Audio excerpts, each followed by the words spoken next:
on the team site here, so everybody will be able to view the information. As usual, don't hesitate to raise your hand if you got questions. Post in the chat. I'll try and keep up on the chat as well. But today I wanted to go over the general steps of how to do the comparisons between get your breakpoints established from where you used to have your breakpoints in FEMS to how to then update those to the new FEMS breakpoints using a pretty simple method. This is not going to be the end-all be-all process, but it's a good intermediate process to help you get through the transition between now and the fall or early winter when you can do a full revision of the information. So that's the intent for today going forward. So I'm going to start out, just do a quick screen share where we can grab all the information. I'm going to try and do this the best I can in the most systematic process possible. So things you will need to have on hand before you start this process. You will need to have the your FDOP, your current FDOP, which will hopefully have all of the information. So let me see here. So here I have an example of a current FDOP for Northern Colorado Dispatch Center. So I have my copy of my dispatch operating plan or my FDOP, whatever documents that the unit may be utilizing that highlights, and I'm just going to use one specific snippet of that. We're going to be utilizing the adjective rating for the Northern Colorado Interagency Dispatch Zone. So, and this would be for the Eastern dispatch area. So I have this information available readily at hand. That's going to be one of the first steps you need. You also need to have a copy of the database. So you will need a copy of the FW13 database. This is what was utilized to produce the existing FDOP. So I have that available. And then I also want to go and make a new database. So this would be the original one at hand. So the next steps, once I have those two pieces of information available, I need to go into the FEMS web portal and go into the transition materials. And this is only one of the locations, but it's probably the easiest one for everybody to grab the default version 3 database. Now, there's been questions about the version 2 versus version 3 database, what changes were made to it.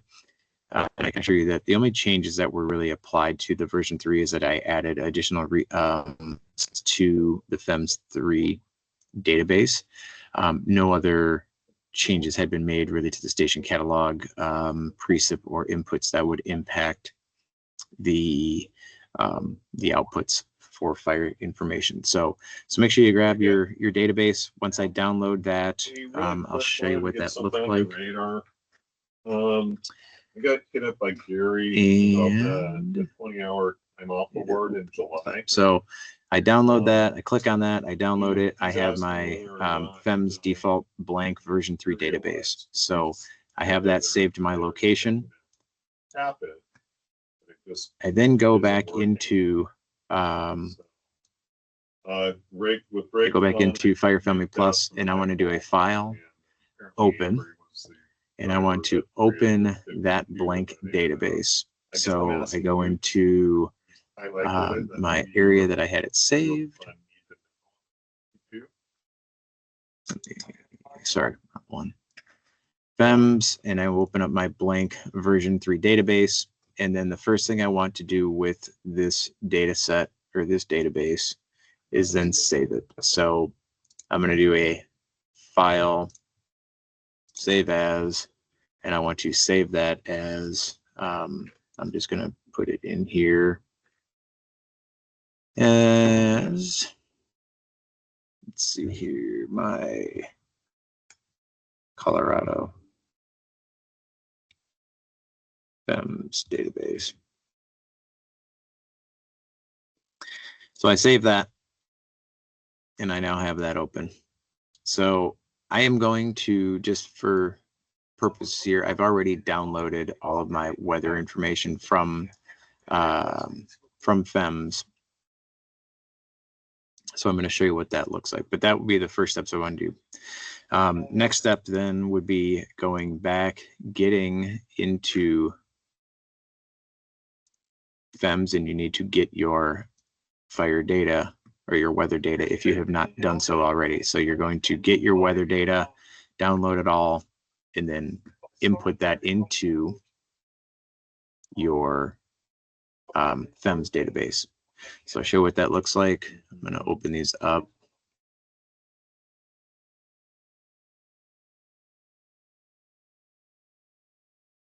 Hopefully I don't crash FireFM Plus in the meantime. So I have that one open, and I also want to open up my original WIMS as well. So here I have my two databases open side by side. One has the original data.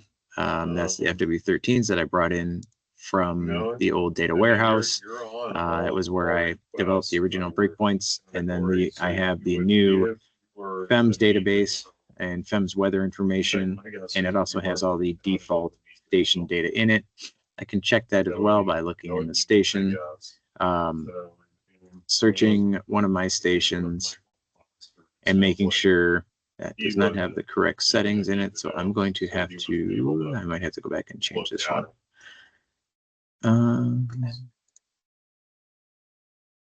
Yeah, I gotta make sure I adjust this one. I apologize. Maybe she's available later today, but I thought this one had been adjusted. So I'm gonna have to address that with the individual who brought this in. Or who shared this one with me. So the let's see here. Double check this one in the station. I have the wrong. Yeah, I did. There. Of course I did. Yeah. So I don't know why. Okay. All right. So then he had it. So I'm going to have to redo. Man, I thought I was all ready for this. I apologize. But I can hey Scott, there's some background conversation going on. I don't know if it's on your end or somewhere else. Oh but boy, it's I apologize. Kind of hard to hear what you're saying sometimes. Oh man, I apologize. Is that any better? Yes, sir. I really apologize, Michael. Boy, I wish I would have been brought up ahead of time. I thought I was on my headset and I was on my computer. I greatly apologize for that. So, let's start over. Did you guys copy any of that information? Yeah. Part of it, yeah, for sure. Part of it came through, but it was just distracting to have somebody else talking behind you. But you're good now. Yeah, sure. Man, I am so sorry about that. I thought I was on my headset. So, okay. As long as you guys have the majority of where we're at. So I was shared these two databases. I apologize. I thought, so this one, I thought had the correct data set in it, and it does not. This actually has the old, it has the old data set, but my steps are still the same of how we did that. So I wanted to go through, and I know that this is going to be off slightly, but I'm going to assume that, let's just assume that this one data set is the V3 that I use, and I renamed it to be the FEMS data set. Okay. This one is my WIMS data. I want to make sure, so I have my old historical information. This is what they had set for their timelines when the original information was brought in. I set my new one to meet that. Again, I know that these are going to be slightly different than what is produced in FEMS right now, but for the initial steps of what we want to do, let's just keep the analysis information the same. The slope class you will see will be different, and you're going to want to leave it different for that information.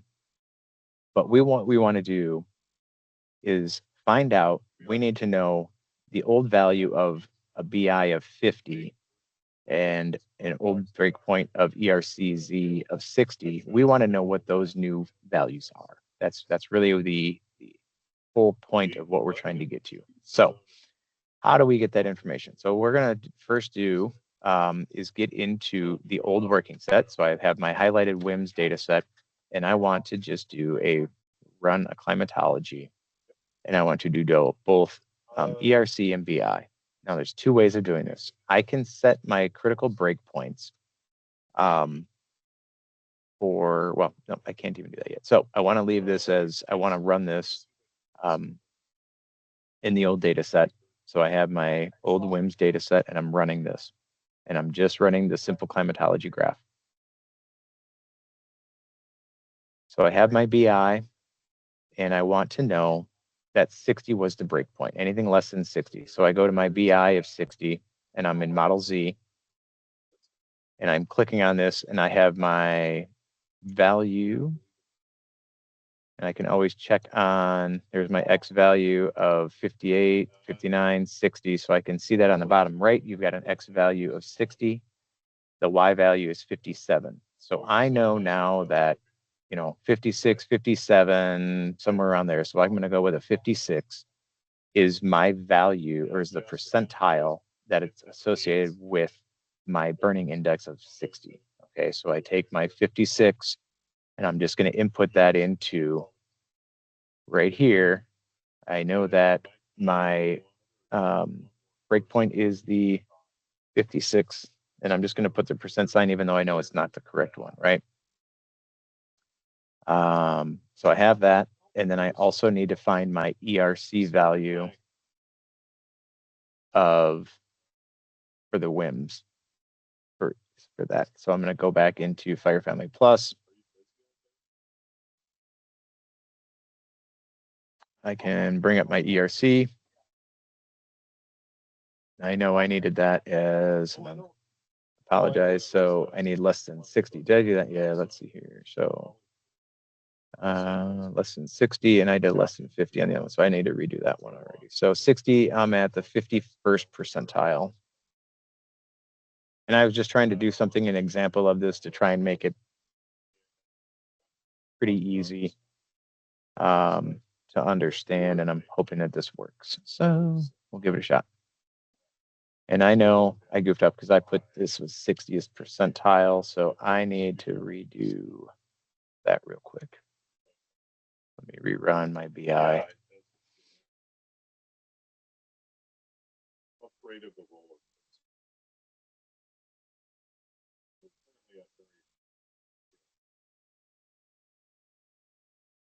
All right, so I needed that actually at a 50th percentile. So I'm at 44. I'm sorry, the value of 50 and it's that 44th percentile.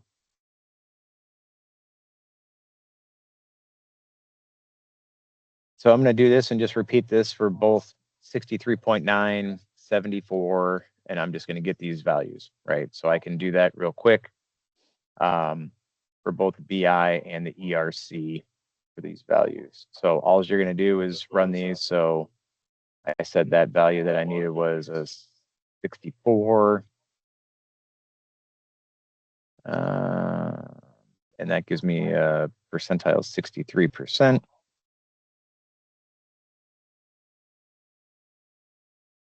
Sixty-third. And so I'm going to do that, and I'm going to fill out this chart. Okay, that's really the easy ways of doing this. Is I know my percentiles to get this, so I know I need to look at the 51st percentile and the 42nd percentile. So go back into here, and I can close these out after I run all these in my old climatology in my WIMS database. I then go over to my FEMS database, again, making sure that I've got my similar timeframes associated with this. And I'm going to run my climatology for this. And I'm going to run my ERC values. And I can either on this one now type in the value that I'm looking for because I know what percentile I'm looking for, or I can do it the old-fashioned way. So I'm not, or the same way that I did. So for simplicity reasons, I'll just run it the same way. But I will show you the other way that you can get that value. And again, we are looking for the 51st ERC and the 42nd BI. And I haven't run this data set yet, so it's going to take a moment to calculate.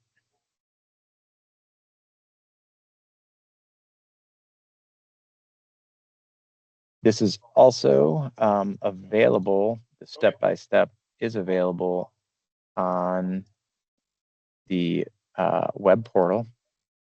So this is really, when you get into the transition materials, the optional job aid of translating fire danger values, this step-by-step is written up in here of how to really get, how to work through this process if you need to.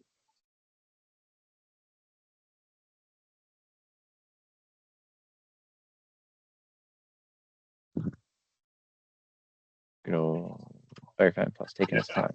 Questions so far on the process? Brought up the issues from BLM on downloading default blank database.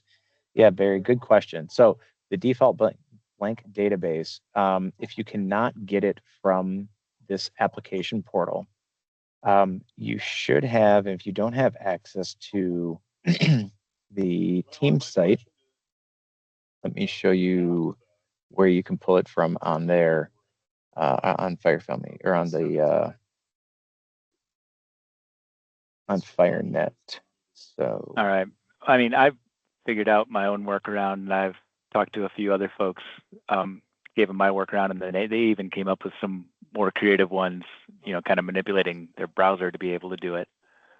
Okay. I just didn't know if that was if there was a larger fix anticipated on that. Or no, and I'm guessing, yeah, what you got to do is change the .dmb, right, or mdb to change it to think that it's a text file or whatever that you're bringing in, and then bring it in.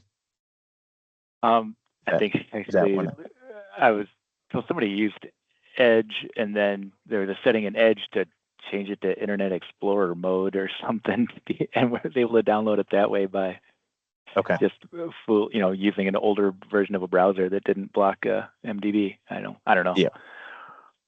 Okay. The other option, like I said, I believe this should work as well. So this is a SharePoint site. I have, I don't know, 400 or 500 people. If you don't have access so it's in FireNet. So if you log into FireNet and you go to SharePoint, you should have the NFDRS group. If you don't have that, please shoot me a message. I will make sure that I get you added to this. But in here, you have also access to the blank database in here as well, if it won't allow you to do that. But this should also work this way. If for some reason it's not, let me know. But I think, yeah, there's multiple different ways. What usually it doesn't like is that it's a .mdb, and they view it as it's, in it. So when you first download, so if I want to download this data through here, I change the file extension from the dot, right here, basically. Instead of doing this, I would just do a .txt, and you just do an all file, and you save it to wherever you want, and you can save it that way, and it tricks the system. And then when you open it up in your documents or wherever you've saved it, just get rid of the .txt, and you should be able to open up and have the database that way. So that's another workaround for those that are having problems getting the MDB directly from FireNet, or directly from the SharePoint site there. Okay, thank you. Mm-hmm. All right, let's see. So FireFan Plus is still processing. Okay, so we're letting it still calculate. It's really taking its time today.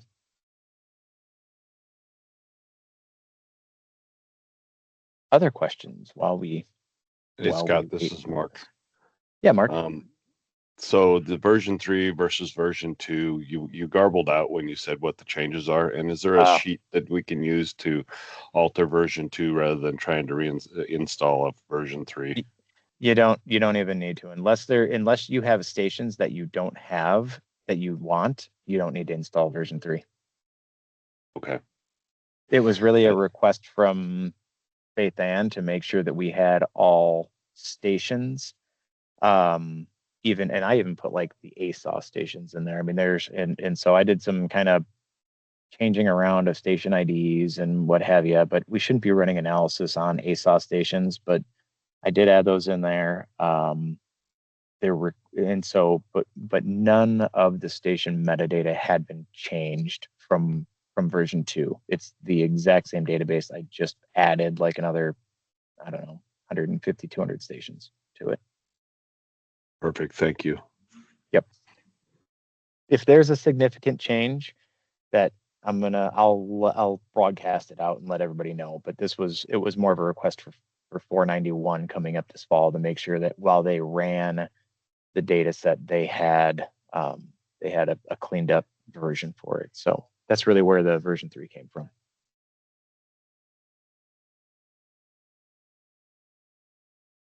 Okay, so I needed for BIZ, I needed the 44th percentile. I go into my new database, and opposite of this, I'm going to go up and look at my Y value of being 44. My X value is also 44, which is fairly convenient. So then I add in here and say, I know that this is now less than 44 is my value.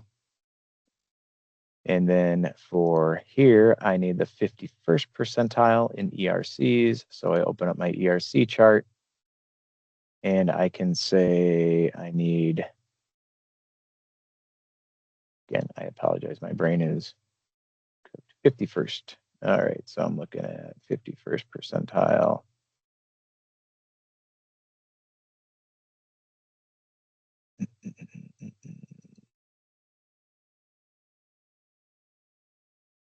All right, so we got a 47 on that. So I know that now less than 47. So I am going to really just demonstrate that these two pieces now, I can utilize these new breakpoints. So when I were to log into or get however I want to do my dispatch sheet, however everybody's working that, those are the absolute values that I'm looking for. In FEMS will be similar or close enough to get me through the transition point. And again, I'm just going to work through all of these values to get my new matrix and my new absolute values for this station. This is not the end all be all solution. It will help us to get through the transition. It's a real quick down and dirty method for you just to get these absolute values, but it'll at least get the dispatch community moving forward. It should help out with any of the fire planning needs as you go forward to get this. So questions on how I kind of walked through that process? And do I need to do another one, or I don't want to bore you with, walking through everything. If you don't. Hey, Scott, it's Matt Malesic. Just a quick question. Yeah. When you ran Fire Family Plus last, you did not do daily extremes. So if we were to want to use daily extremes for a transition, we would just click that checkbox and run that, correct? That is correct. So right now, Okay. you are correct. So I used the 1300 hour reports on this. So that's correct. I would have been on this one because I wanted to compare those, and that's what we were comparing. But if you want to transition over to that, yes, click on the use daily extremes on the new one, and that would also provide you that difference. Again, the 1300 in most parts of the country, the 1300 and the daily extremes were fairly close, and I really don't think you'd have a huge differences in your percentiles, but there may be some differences between those, but you can definitely do that, and you'll get your outputs will, again, that'll meet what you need. So awesome. Thanks, Scott. Yep. Thanks for bringing that up. Good point.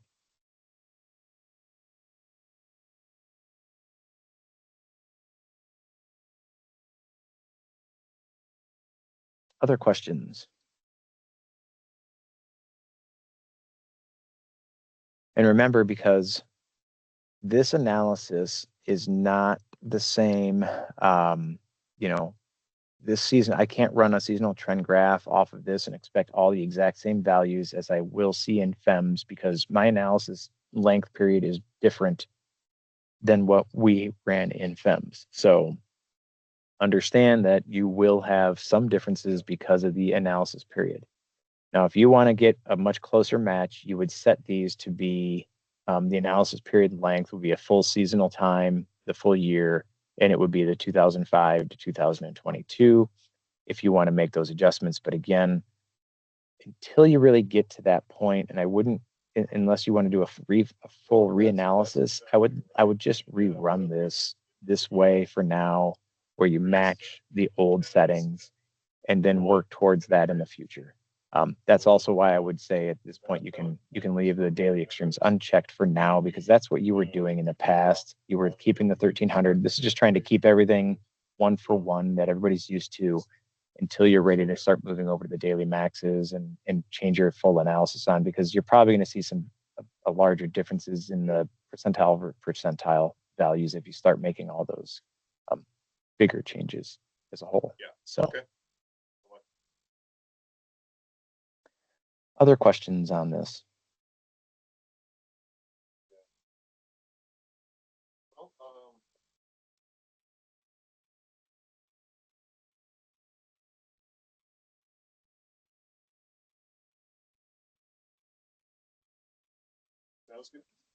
Nothing else as of yet. Okay. Yeah, Jamie. Yeah, I was just curious. So in the FDAP that I'm working with, the original analysis was done with X. I don't know if you have any recommendations for that fuel model. I know the job aid talked about Y being kind of the primary, and it looks like it works with Z as well. I wasn't sure with X and if we haven't calibrated anything with GSI and FEMS.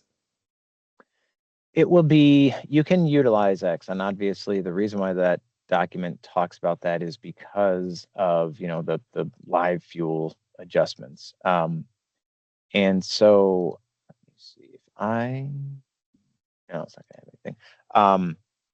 You can do the same process with if you're running X. Just know that your percentiles may be slightly off a little bit more because of the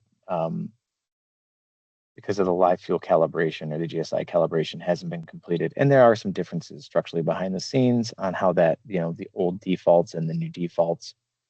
So you can do the same process. I wouldn't think that, or I don't think that this would have that great of impact on the overall outputs for you. So yeah, just do the same process if you're using any of the fuel models, and you should be getting your values should be able to match what you're looking for.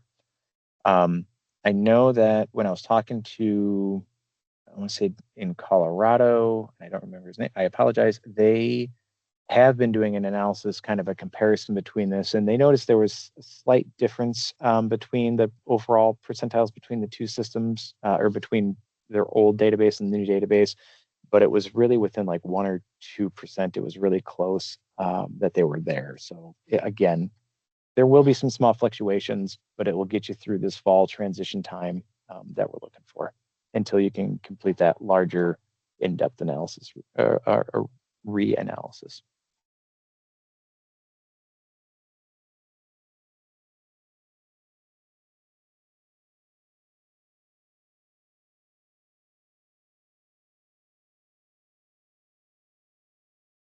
Other questions on this? I want to make sure that everybody's feeling somewhat confident. Yeah, Robert. Hi, Scott. I had a question regarding the data download and the time frames. We've had some units when they've pulled it over into Excel, it's converting the time. I believe in your notes from last week, you said it's for Mountain Time, but the documentation and the change log says it is the local time. Can you provide clarification on that? No, it's always in local station time. Yeah, and that was just because I was looking at that station was probably in Mountain Time. That's the only reason I was, but whenever you download, and if you're looking at fire danger or fire weather, I guess want to make sure you get this right, that I get this right. Fire danger. Okay, so when you look at fire danger, and were you doing a direct download, or were you downloading using the get data button and bringing it directly into Excel? Using the copy data link and putting it into Excel. Perfect. This is a great one. So this is Excel does some really funky things. Okay, this is really important to know. So if I look at the say I want to do the observation and forecast, and I want to do the daily values. This, you will see there is no option to have anything else. You have to have it in local station time, right? Local standard time, and that will always pull up. So if you're looking at California stations, you're going to be getting Pacific Coast time. It is in standard time, not daylight time. That might be where the confusion came in, is that again, we are in daylight time. And so remember that this is standard time. If I go to hourly, I will have my choice between CSV and local station time. So if I do UTC, sorry, if I do local station time and I choose my station, you will see down here that the copy data link does not light up. Okay, there's a very real reason for this. When you bring in the way that our time brings in the local standard time, Excel, when you use the copy data link, will readjust again the local time, and it will throw you off by the offset. So it will convert it to local station time and then convert it back to UTC without you knowing it. And so you will actually be 6, 7, 8 hours off if you use local standard time. That is why we only have the copy data link available to you if you use UTC. And so that was kind of and we can make this adjustments in the future if people start, are really frustrated with this, but this is a really easy one for us to do. We can make this, and now that copy data link's available to us, and I will show you what this looks like. So when I open up Excel, and Robert, am I answering your question here on this, or I just want to make sure, because there's some real big details in this, why we developed it the way that we did, because it can really throw people off. Okay.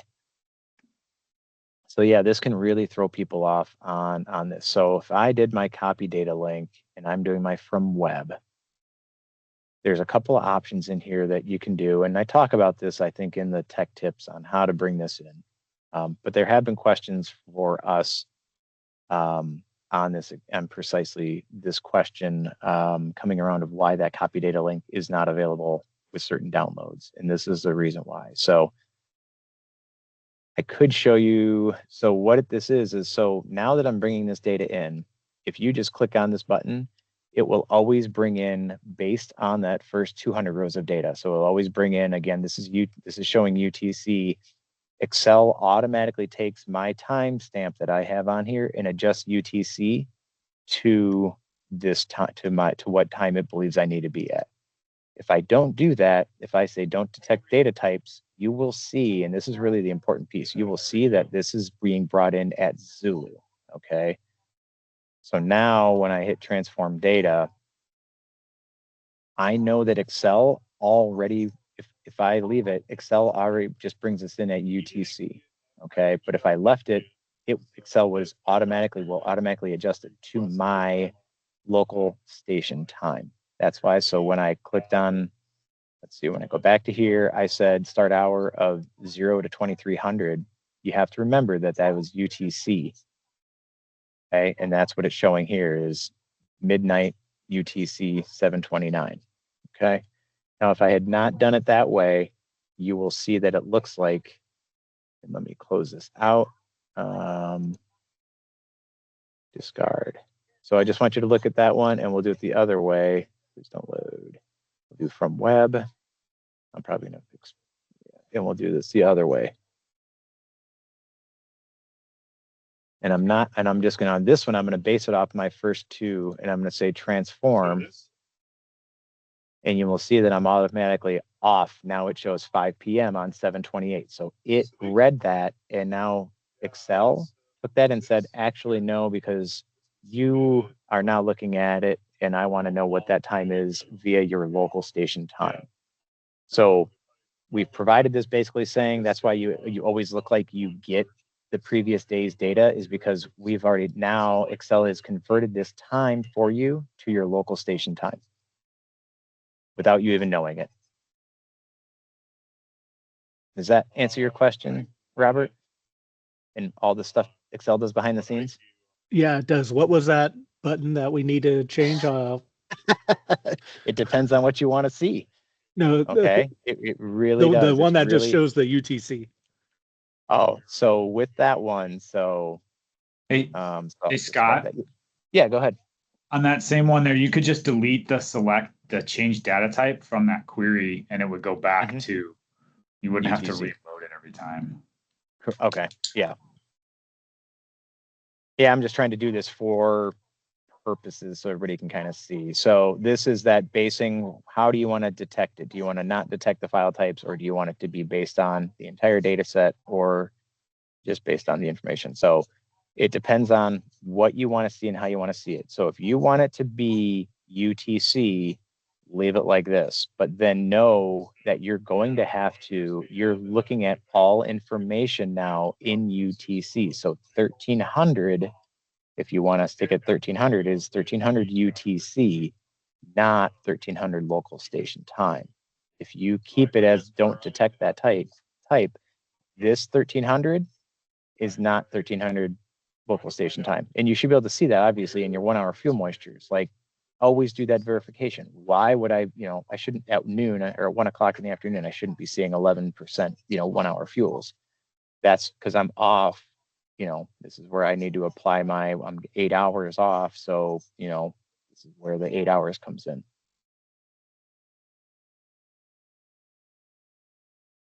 And Kevin, I bet you can jump a lot into this one because I know you've played a lot with this button and you really need to understand how this, it's really important to get this correct when we bring it in. So because of this, if you want to work in UTC, don't click the button. If you want to work in your local station time, that's why it brings in the data at that different time. And you can adjust that. So Kevin, you were saying what? Do on the source and then edit settings, right? Yeah, so if you had brought it in, you could over on the left hand where it says applied steps, if you delete the change type. So if you bring it in the other way, that change type, if you deleted that, would send you back to this. Send you back to this, right? To the raw data. That's all. Just another way to do it if you forget on the first step. Yep. So this has really been a big piece of both WIMS and FEMS with the copy data link button and us directly importing the information into Excel.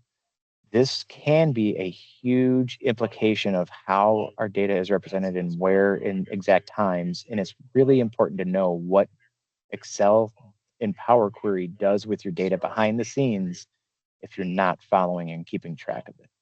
So just make sure when you automatically bring in this data that you know what happens, and when it's importing the data sets in, why it is. And that's why we defaulted, honestly, to providing it in only UTC, because if we didn't do that, it converts it and then it converts it again, and it really throws off, it can throw off your import data that's the reason why we only have that, or we don't have the copy data link available if you choose local standard time. Nope, understand. And the reason why you don't convert to daylight savings is the raw station's transmit time don't convert, correct? Local, why we don't convert to daylight savings is a complicated piece. We're still trying to figure out what we should be. One, it's easiest this way. So this is what everybody used to do. In all reality, in the past 3 years, I've heard a lot of issues with having WIMS convert to daylight savings halfway through because it goofs up the analysis actually then. So Fire Family Plus really has a problem. It deletes basically the 29th of February. It never occurs. But for us, it wouldn't work that way when we were displaying the information. And so it just adds a lot of complications if you were to sit and try and change stations based on daylight savings. And daylight savings can be changed very easily. Like Arizona, it doesn't observe daylight savings. So it fluctuates between Mountain and Pacific. So what do you do with those stations and making sure that that occurs properly? What if parts of the state switch and other parts of the state don't? That's also another issue we have in certain parts of the state. So we're working on getting those data standards figured out and making sure that how do we want to apply that, because it's not a simple question, or it's not a simple solution to that. It really has a huge impact on the data services we provide. Understand. Thank you. Yep.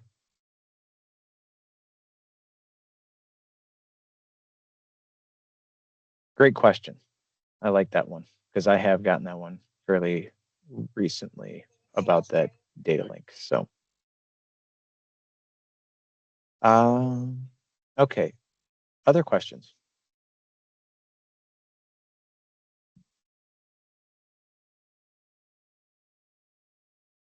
Or issues that you've been seeing? Yeah, Madeline. Just a follow-up from last week about field sample. How's that fix coming?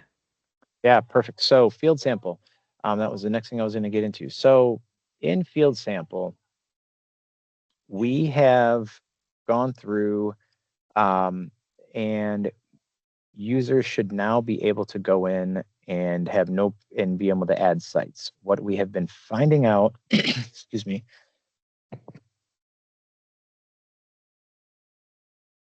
What we have been finding out is that, let's see here, testing site. When units were going in and adding a new site, they were not adding in, so let me edit this site. They were not adding a negative in the longitude. And that was creating an issue with, it would say, basically give you the error that said site not savable because it didn't recognize it. So we're working on this getting a default negative value. We have some areas, being in Guam really is our limiting area, and American Samoa, that are outside or that would have a positive longitude, but 99.9 of our sites are going to have a negative. So we're going to default this setting to a negative. So if you try and add a positive, it's not going to do, it just defaults to negative. That was the main issue that we had with savings of sites. And that was the one problem. When we have gone in and tried to replicate and tried to have users replicate adding or saving subsamples, we have not been able to have actually, once that is done, we haven't been able to replicate the users not being able to add a subsample. The one place that has occurred is that when people are in maps and they go to field sample, and some people are navigating this way. So they go to, I want to add a dead fuel, and I want to do 1,000 hour. And they select their site. When you go here and say go to site, it'll come up with a blank page usually. Okay. And so this has been fixed now where you can now add the new sample. And I'm not going to because I'm in the production database here, but that was where a lot of the problems were coming into, is that it was not loading in that way. So we're working on getting that bug fixed as well, that you'll be able to navigate to the site directly from that way. So I think we're getting fixed, but Madeline, have you seen or heard or had experienced where, and would you be willing to work through with me if you have been, where you can't add a sample value? I'll have to talk with my folks that actually enter the data. Okay. If you have it, please, I'm trying so hard to get somebody who can demonstrate it for me, because all the people that I've had, and I will work with you guys, whatever you need, but we're trying to get our developers so we do a live work through to see that they are getting a failed input or failed savings. I've heard it for a couple of weeks now, and we just can't get anybody to replicate it again. And it's been a frustration on my side. So if you have somebody who can't save a sample, please reach out to me and let me know. And that's like my highest priority is to get that fixed. Oh, thanks.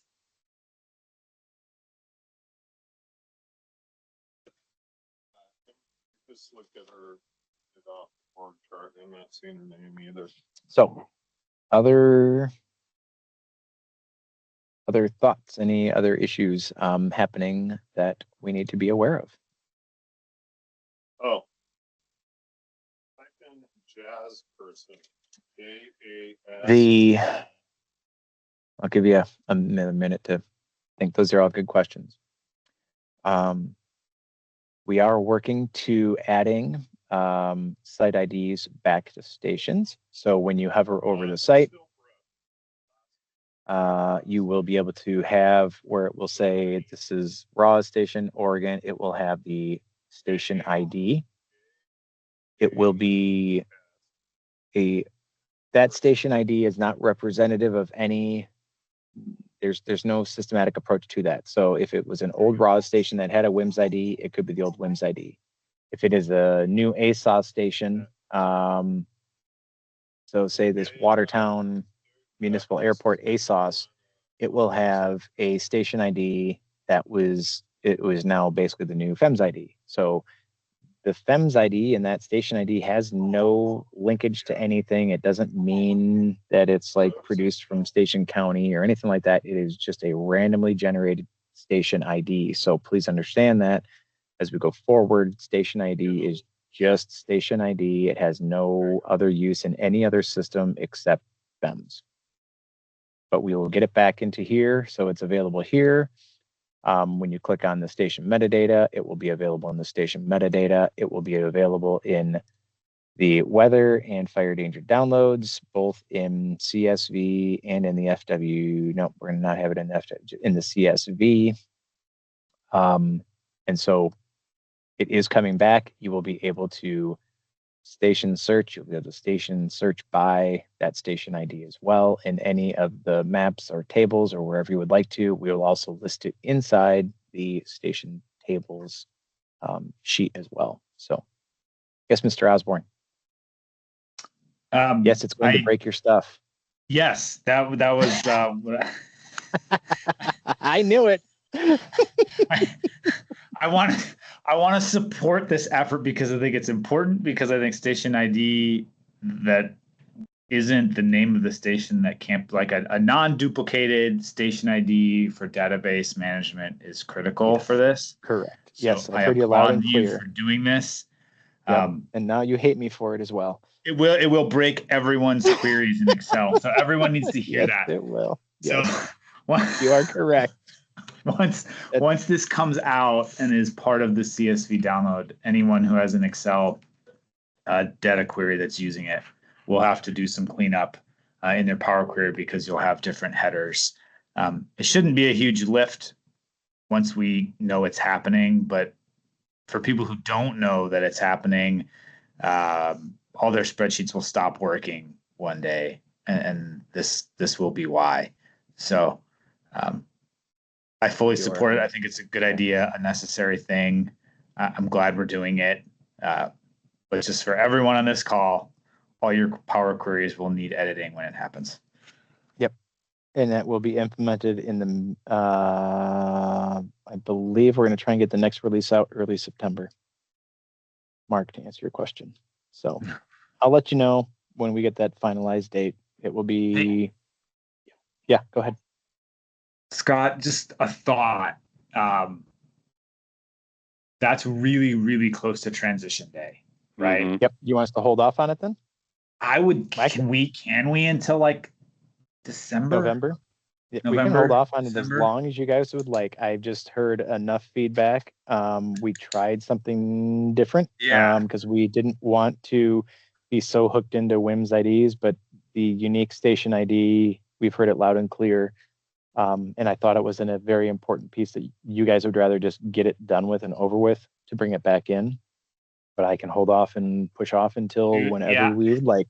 So I don't know, man. Like, if you could do it in the next week, I'd say we do it now. But mid-September is maybe too close. Yep, that's my take. But I'm just one voice of many, right? So Yep. Mr. Hepworth? Yeah, Scott, is there a way? I agree with Kevin wholeheartedly. Is there a way that once you know what that query URL looks like, that you could, knowing that it's not going to work until December, could you get that sent out? Because it'd be nice to be prepped and ready to, have everything at least built out. I don't know. Is that Kevin could tell me if I'm. We may be able to do that, but it's because we'll have it developed in the dev environment ahead of time. And it's also going to affect, the read-only API as well. So anybody who's using the API, it's all going to, impact. I get the main piece is the download. We could do that, but you'd have to remember to take off the dash DEV in your thing. I think it honestly be more work that way than. But let me see. Let me think about it, and we might be able to make a fix. So. Yeah, I mean, Scott, we had that when we had like the staging releases in June, where I had stuff built to function in staging, and then when that staging environment went live, it was a really fast transition to have spreadsheets that worked in the new production because you just changed your links. So so that it might be like everything's just so compressed right now that I don't know. This is a really tough nut. I think ultimately you're right. This is a huge thing that from the field we wanted and we need, and it's super important to have that ID available. So I think doing it in September would be tough just because everyone's tools will break right when WIMS goes away, but everyone's tools are going to break at some point. So I don't know. I just see it as almost like it is what it is. Yeah. Yep. Let me see what I can do. And there's also going to be another change with that. And you won't see it. It won't break any of your existing connections, but when you move forward and you get a new copy data link button, it's actually going to go to the read-only database. So you'll actually have a different URL tagged in there as well. But again, it's not going to change. So if you have established queries or have established links, that's not going to break. It's just going to, if you get a new one, it will change and go to the read-only database. And then we're doing that so that you can pull more data.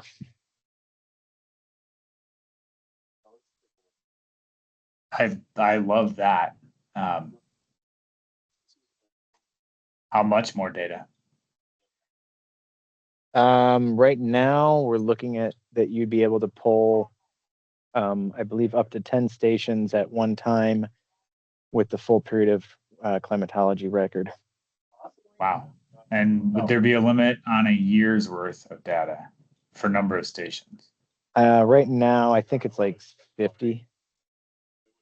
Okay. So up to 50. That's where we've tested it, and we kind of start hitting a little bit of a slowing point at that time. So, but that's yet to come. Yeah. So we haven't removed that will re-simplify my chart spreadsheet when that happens. Exactly. So, but that's awesome. We're not there just yet. We still have these rules in place and limited. Yeah. But we are really diving into that one to see how much we can open this up without having what WIMS used to do, which is just barf and not respond. Yeah, familiar. So I appreciate changes coming. I will have that discussion with our team to see what we can do for the URL changes, because I hear you loud and clear on the timing. It's just too much all at once. So yeah. Okay. And maybe I can get a quick fix in here for that. I'll talk with them. I'll let you guys know next week. We'll continue this conversation. I'll have a better idea next week, Tuesday, to know when we can do this. So.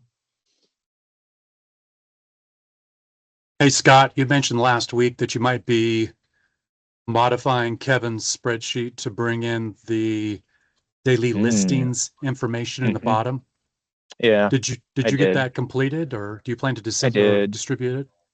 Yeah. I've gotten about 90% of it completed, but I had some people do some testing on it, And I still need to get a couple more things finalized on it. And that's because I wanted to make sure I could share it with everyone and not be completely broken. So Kevin, now that you're on, I'll show you what I did here. But and this is not, this doesn't have, unfortunately, the California specific information either. So what I've done is you have tabs along the bottom, and it tells you how many stations you can add into each area. So you only have one station, utilize this. If you have two stations, you utilize this one, 3 stations, 4 stations, whatever. So what this one does is it brings in these stations. And so last time I ran this was a couple of days ago. And so it will bring in and query out the climatology for all of these stations at one time. So if I want to update this, let's see here. So all I need to do is go do a data, and I'm going to scoot down so you can actually watch. It won't change. Well, somebody got a SIG that they want to give me that has 2 or 3 stations. We'll just make the changes happen.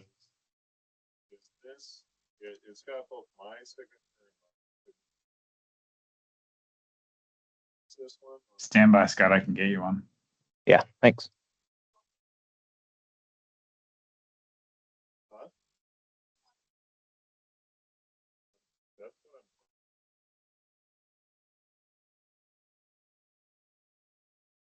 You just want And a couple station IDs that you can put in? Yeah, just give me a couple station IDs. Yep. 420901. Yep. And 420908. 420908. Those should Like be that? real stations. Yeah. Perfect. All right.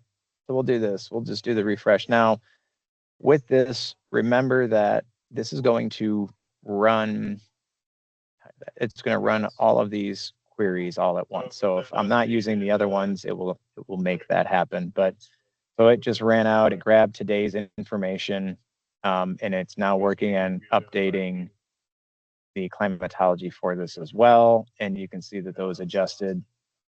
Some of the color information, that the nice work that Kevin did, I kind of broke it. So it's not quite as nicely color coded, but the data behind the scenes is there.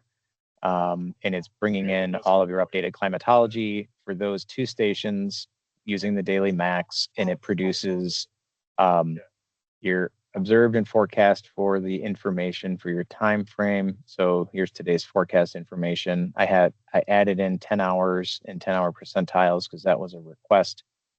And then I kind of tried to simplify this down to being user inputs this. So you put in your name, you adjust your field model that you want. You can adjust your percentiles. This is the same thing Kevin had set up.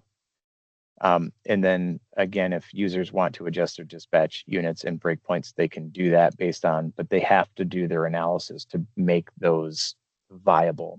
But at least brings in your percentiles. You would get accurate percentiles for these 2 stations based on the number of inputs, or based on the FEMS inputs for the absolute values. So that's all this sheet is doing. It is not intended to be the end all be all of transition. It's just one tool that I wanted to kind of maybe help out with the transition. Again, looking for feedback, because I know as I share this, you're going to have to establish the links. If you have multiple like FDRAs with 3 stations, you're not going to be able to copy this and paste it and make a new like it doesn't work that way. Like you're going to have multiples of these sheets if you want to be able to do that. It's not as user friendly as what Kevin had because of the climatological data listings in the bottom. So I can't just like do a right click, copy and paste and expect if I had 2 FDRA with 3 stations, I can't just double it and make it work. It doesn't work like that behind the scenes. So I'm going to have to lock this thing down. So I apologize. So and you can't just be like, well, I'm going to use FDRA, I'll just use this one and then just delete this and not use it. It won't work. It'll break and it won't work for you. So those are some of the, yeah. Basically, you have to have one FDRA per spreadsheet and pick which tab is the appropriate tab for that FDRA. Possibly, or you can, if you have like, I mean, if you just happen to have a 1, a 2, a 3, and a 4, you could do it. Yeah, if you have like a 2, a 3, a 4, and a 5, or if you have like a 5 station and a 4 station, you use that. You can just delete the other 2, honestly, and not have to worry about them. Like you could do that. Okay. But yeah, but you can't just adjust the way that you had it set up in the background because, and I can show. I mean, Kevin, you'll see. I didn't do anything, honestly. This isn't groundbreaking stuff here. I just added a lot of queries on the bottom here, bud. Yeah. And figured. Yeah, just recopied these. I brought them all in, running those. I tried really hard to see if I could beat the system. Unfortunately, even I couldn't beat my own system to get multiple stations. I was like, come on, they got to let me, but they couldn't let me. So I just added some queries in here, and each one of these is associated with all the queries on the bottom. So it doesn't have the full functionality that you would, expect. So if you have a need to beyond these types of lists, you're going to have multiples of these Excel sheets open and rename them to whatever you want to match your unit. So again, it's not for that, but yeah, go ahead. Yeah. And then for that automatic one, it only goes up to 5 stations. Yeah, correct. Exactly. I mean, we could build more. I just kind of limited it because it was like, I'm just becoming, I could build this until I have 20 stations and it's the same query. I mean, it's not hard to build and I can talk somebody through how to do it, or I'm sure anybody else can build it as well.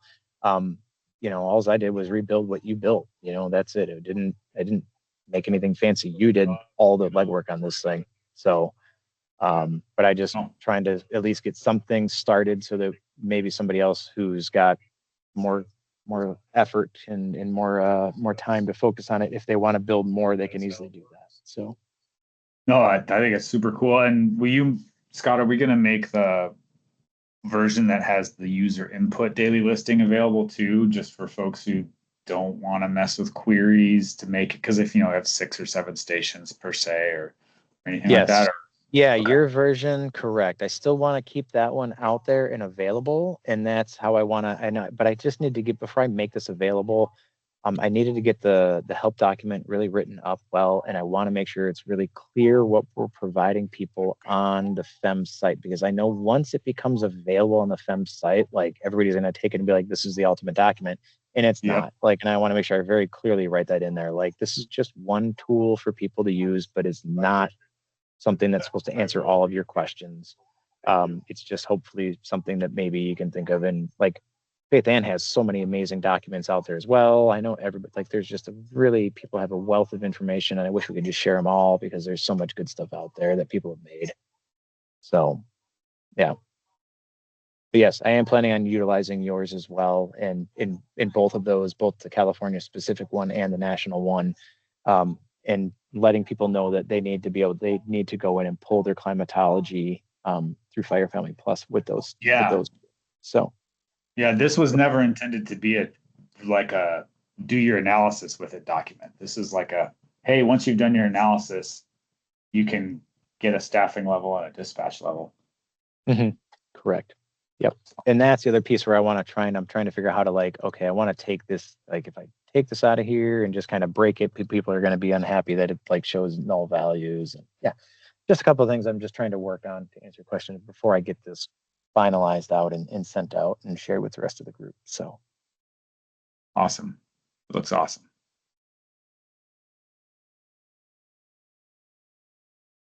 All right, we're over time. I see. I apologize for keeping everybody late. So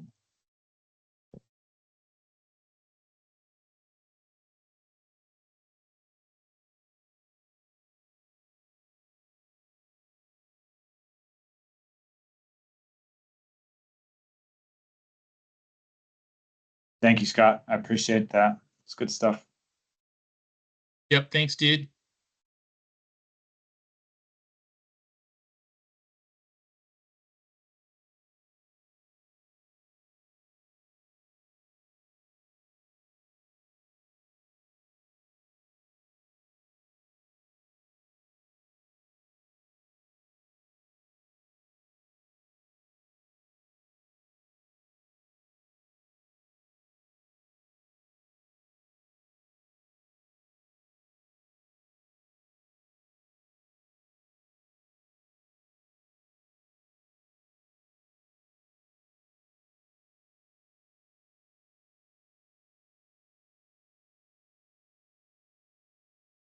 Yeah, I apologize. I hit the wrong button.